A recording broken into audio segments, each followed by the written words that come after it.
நான் வந்து பொதுவா வந்து நம்ம சினிமாலையும் சரி சீரியலும் சரி ஆன்டகனிஸ்டா பண்றவங்க வில்லியா பண்றவங்க பாத்தீங்கன்னா அப்படியே ஆப்போசிட்டா இருப்பாங்க.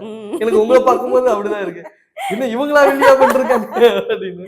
நான் ஆக்சுவலி வில்லியா தான் வந்தேன் ஃபீல்டுக்குள்ள. நடுவுல எப்ப என்ன பாசிட்டிவ் ஆக்குனாங்களே எனக்கு தெரியல. என்னோட அண்ணாமலை சீரியல் தான் ஃபர்ஸ்ட் சன் டிவில. அதுல வந்து நெகட்டிவ் ஷேட் தான் பண்ணேன். நான் ராதிகா மேம்க்கு ஆப்போசிட்டா பண்ணேன்.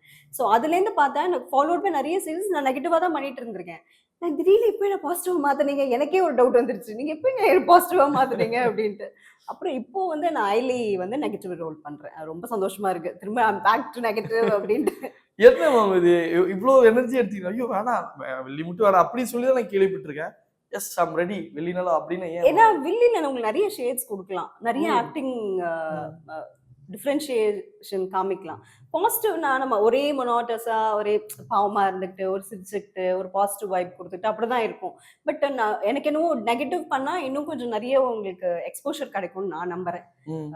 இன்னும் உங்களுக்கு ஆக்டிங் இதுல வந்து இன்னும் நீங்க நிறைய செய்யலாம். பாடி லாங்குவேஜ்ல இருந்து நம்ம பேசுற டோன்ல இருந்து எல்லாமே நல்லா பண்ணலான்ட்டு எனக்கு என்னோட தாட் அப்படி. ஸோ அதனால எப்பவுமே நெகட்டிவ் வந்தா உங்களுக்கு இன்னும் ரீச் நல்லா இருக்கும் நெகட்டிவ்ல. So I like doing negative.